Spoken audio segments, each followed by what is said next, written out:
Jóvenes estudiantes, bienvenidos al Reforzamiento de Aprendizajes 2020 en su primera etapa, para primeros, terceros y quintos semestres, presentado por el CECIT de Veracruz.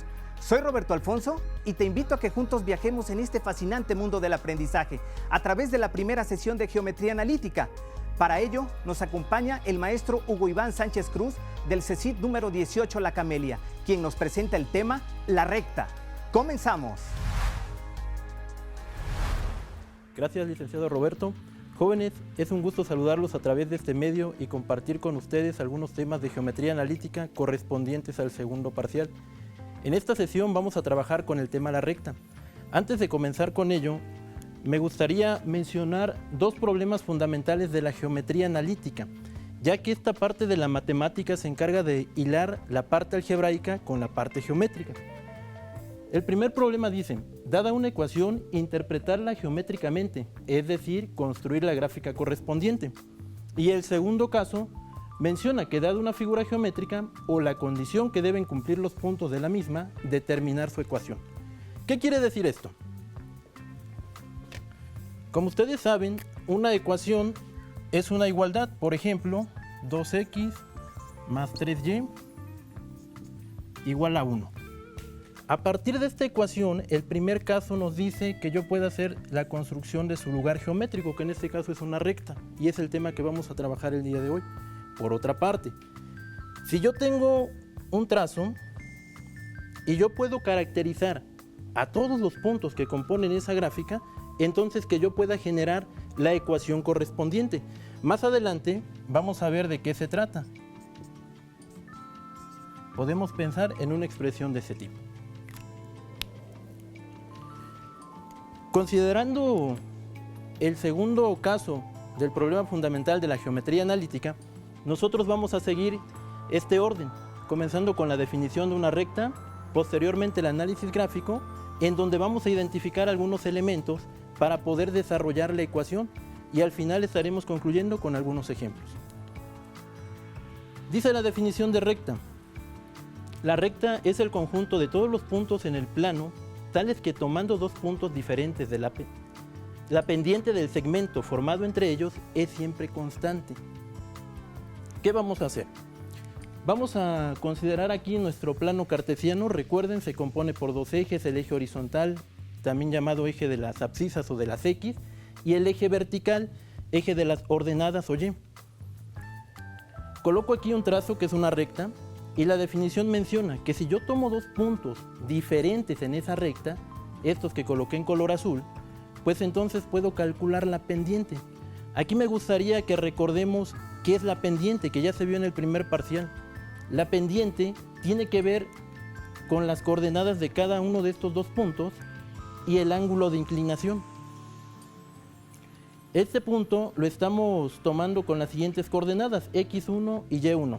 Aquí es importante mencionar que estos van a ser valores. Pueden ser positivos, pueden ser negativos. Le vamos a llamar punto 1.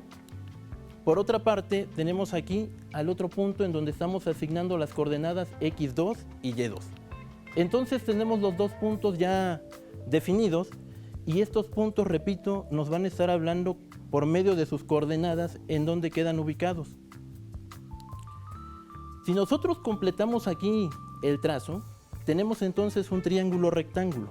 A partir de este triángulo rectángulo, nosotros vamos a definir el ángulo de inclinación. Bueno, antes de mencionar cuál es el ángulo de inclinación, vamos a observar lo siguiente. Como es un triángulo rectángulo, yo puedo calcular las longitudes de sus dos catetos, cateto horizontal y cateto vertical, de la siguiente manera. A la segunda coordenada en X le resto la primera y con eso obtengo esta longitud. Por otra parte, para el caso de Y, pues ahora sería a la segunda coordenada, que es Y2, le restamos Y1 y obtenemos la longitud del cateto vertical.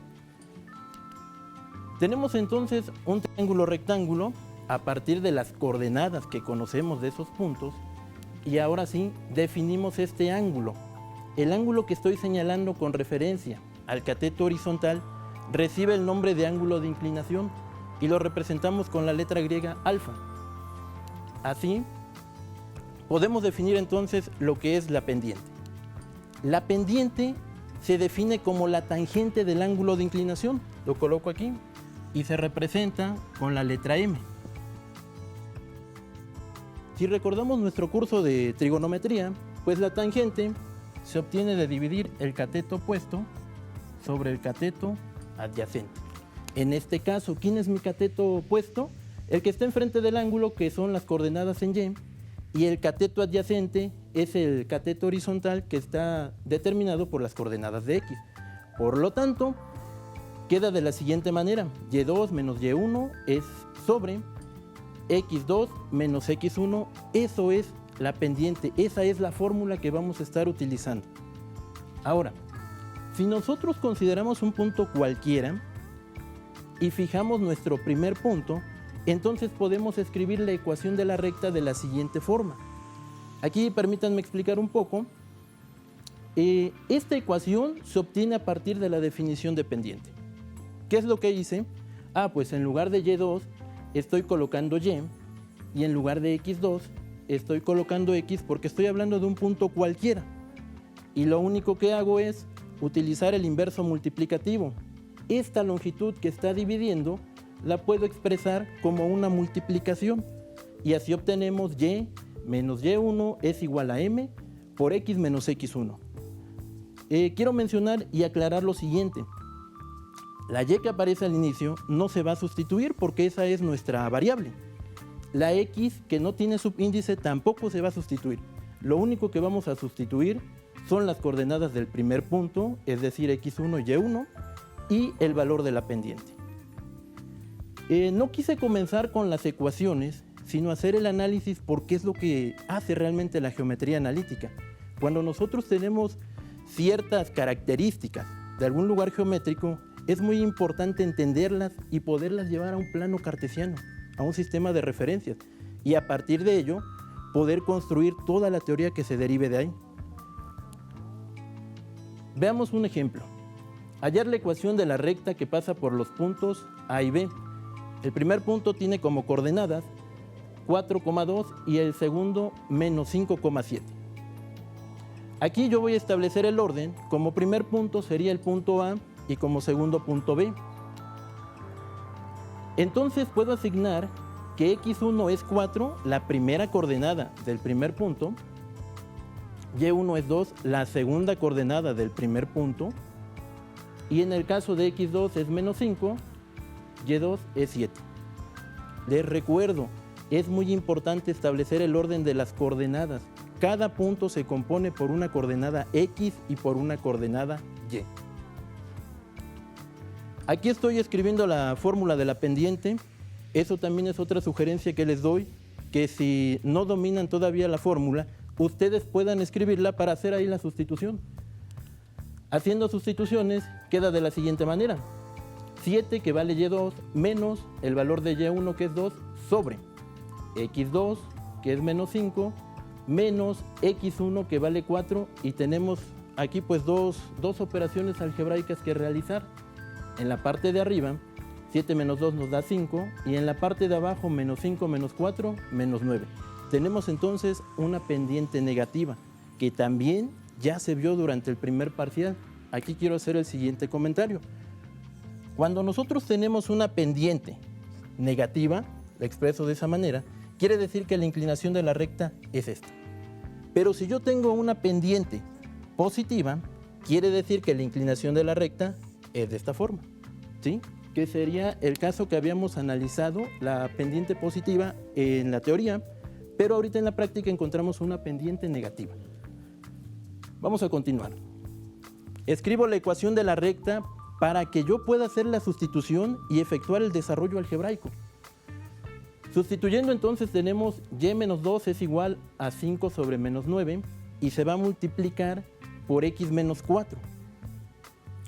Aquí aplicamos el inverso multiplicativo para el caso del menos 9 que está en la parte de abajo, de donde obtenemos esta expresión. Y vamos a hacer un poco de álgebra. Vamos a multiplicar menos 9 por Y, nos da de esta forma, y luego multiplico menos 9 por menos 2. Menos por menos me da más, y 9 por 2, 18. Del otro lado de la igualdad, multiplico 5 por x, 5x, y 5 por menos 4, de donde obtenemos menos 20. ¿Cómo expresamos las ecuaciones para estos lugares geométricos igualando a 0? Entonces necesito aplicar el inverso aditivo. Es decir, lo que comúnmente decimos, si algo está restando pasa sumando, si algo está sumando pasa restando. Matemáticamente hablando y siendo un poco estrictos, eso no es correcto. Pero vamos a justificarlo por medio de los inversos. Es decir, nos queda la expresión 0 es igual a 5x más 9y menos 20 menos 18. Y aquí vamos a agrupar los términos semejantes, que en este caso es menos 20 y menos 18, de donde obtenemos esta expresión.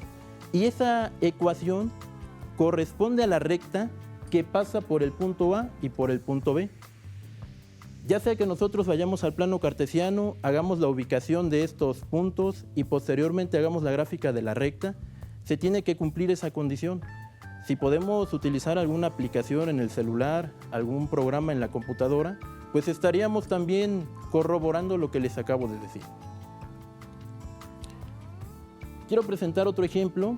Al final vamos a ver el caso particular porque luego llega a suceder que les explicamos algo y cuando ustedes están haciendo un ejercicio, dicen, bueno, eso no se parece a lo que dijo el profe, o hay diferencia.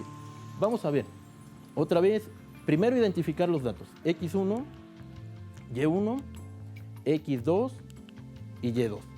Posteriormente tomamos nuestra fórmula para la pendiente, recuerden, estamos calculando pendiente. Enseguida hacemos el reemplazamiento y obtenemos esta expresión. Al momento de hacer las operaciones, tenemos que la pendiente es 4/3, es una pendiente positiva. Recordemos, quiere decir que la inclinación es de esta manera. En cálculo se van a dar cuenta que esto se le llama una función creciente y en el caso de la negativa, una decreciente. Continuamos, escribimos nuestra ecuación para calcular la recta, para desarrollarla. Reemplazamos nuestros datos conocidos, y1 recuerden que es 4, x1 es 3. Aquí es importante mencionar que las coordenadas son positivas, el signo negativo se deriva de la fórmula. Aplicamos el inverso multiplicativo y así obtenemos nuestra expresión en donde voy a multiplicar dos binomios por una cantidad constante. Desarrollando tenemos entonces 3y menos 12 igual a 4x menos 12. Aquí no vayan a decir, siempre me va a dar el mismo resultado en la primera multiplicación que en la segunda. No, aquí coincide, porque estoy multiplicando 3 por menos 4 menos 12 y del otro lado 4 por menos 3 menos 12. Enseguida utilizamos el inverso aditivo y así obtenemos la expresión 0 es igual a 4x menos 3y menos 12 más 12. Y los términos independientes, es decir, los que no tienen letras, son semejantes, los vamos a agrupar. Pero ¿qué pasa aquí? Menos 12 más 12, signos diferentes se restan y en este caso me da 0. Como les decía, quise tomar este ejemplo por la siguiente razón. Al final ya no está apareciendo ningún término independiente. ¿Y eso quiere decir que el procedimiento está mal? No, simplemente es un caso de una recta que debe de pasar por el origen. Eso también lo vamos a estar analizando más adelante. Veamos aquí una aplicación de lo que hemos estado platicando, del análisis que estamos haciendo. Dice, una persona vendió 15 helados en 12 pesos cada uno. Para vender más disminuyó el precio. Así logró vender 23 en 10 pesos la pieza. Pregunta, ¿cuántos helados hubiera vendido si baja el precio a 9 pesos? Esta situación es algo muy sencillo de entender, es la venta de un producto, aquí se trata de helados, puede ser cualquier otro producto que se venda por pieza, y con un precio hacemos la identificación de que se vende cierta cantidad. Si yo modifico el precio, que puede ser aumentar precio o disminuirlo, como es el ejemplo, pues el número de productos vendidos también va a cambiar. Entonces, aquí vamos a considerar que estos datos se rigen por un comportamiento lineal. Permítanme hacerlo de este lado en el pizarrón.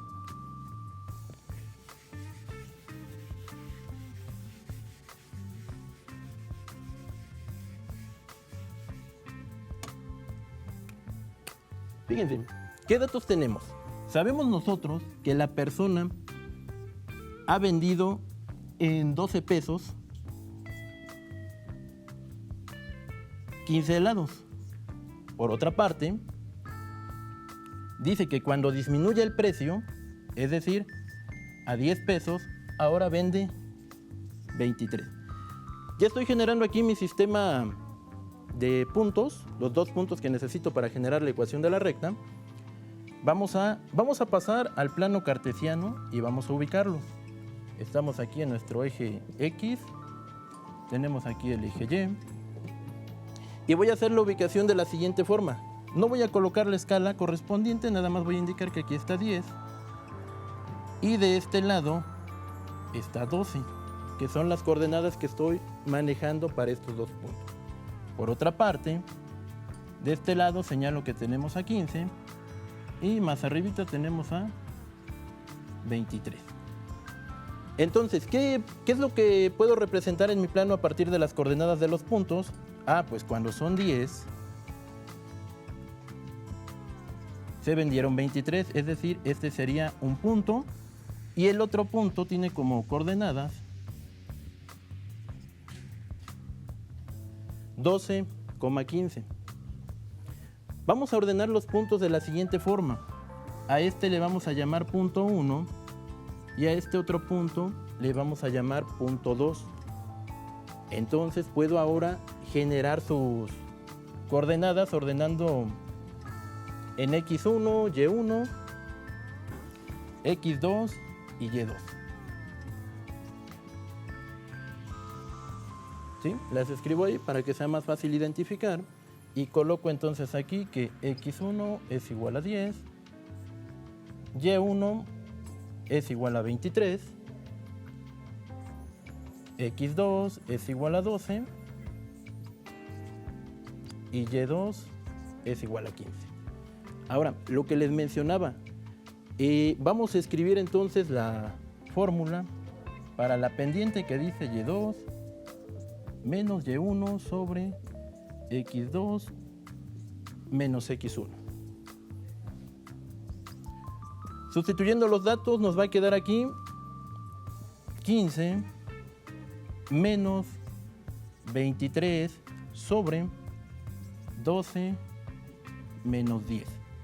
Efectuando operaciones tenemos aquí menos 8 sobre 2. Y aquí podemos hacer la división. En los ejemplos que explicamos hace un momento no se podía simplificar, pero aquí sí lo podemos hacer. Podemos dividir 8 entre 2, eso nos da 4. Y al hacer la división de signos, menos entre más, eso me da menos. Tengo una pendiente negativa.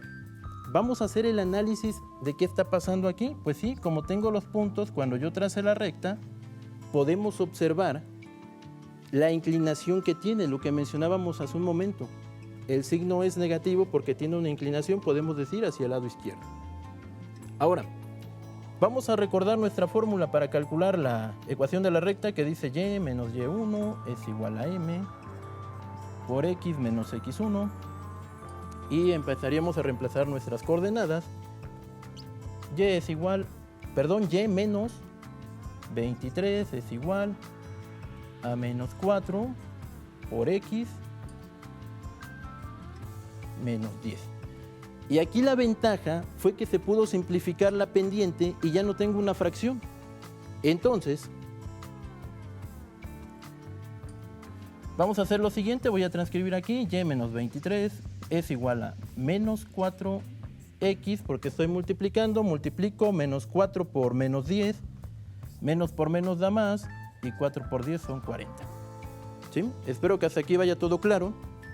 Ahora, no voy a igualar a 0 porque me conviene dejar a la letra Y despejada. Aquí algo que faltó comentar es que X está representando el precio del producto y Y representa la cantidad de productos que se han vendido. Entonces aquí quedaría Y es igual a menos 4X más 40 y aplicando el inverso aditivo más 23. ¿De dónde obtenemos que y es igual a menos 4x, se transcribe y aquí hacemos la suma de estas dos cantidades y obtenemos 63. Esa es mi ecuación que modela el problema que tenemos aquí de la persona que está vendiendo helados. ¿Qué nos falta? Nos dice la pregunta, ¿cuántos helados hubiera vendido si baja el precio a 9 pesos? Nosotros estamos suponiendo, podemos suponer, que si baja a 9, entonces la venta debe de ser más grande que 23. Eso lo podemos analizar fácilmente. Vamos a comprobarlo por medio de nuestra ecuación. ¿Qué quiere decir? Que X, el costo, es igual a 9 y hacemos el reemplazamiento. Y es igual a menos 4 por 9 más 63. Hago aquí operaciones, quedaría y es igual a menos 36 más 63. Es una resta porque son signos diferentes y obtenemos como resultado 27 positivo. Y efectivamente, si la persona disminuye el precio a 9 pesos, quiere decir que va a vender 27 helados. Con eso estaríamos encontrando y dando respuesta a la pregunta que nos habían planteado. Espero que se haya entendido lo que estuvimos explicando sobre la recta. Recordamos lo que es una pendiente, vimos su ecuación y estamos considerando ahorita un caso en donde aplicamos todos estos conceptos. No me resta más que darles las gracias, desearles un excelente día y mucho éxito en todas sus actividades. Hemos llegado al final de la sesión del día de hoy. ¿Te gustó la clase del maestro Hugo? ¿Tuviste un aprendizaje significativo? Seguro estoy que sí. Es importante que te comuniques con tu docente asesor si es que te quedaste con alguna duda. De esta manera consolidarás tu aprendizaje. Nos vemos en la siguiente sesión para seguir aprendiendo juntos.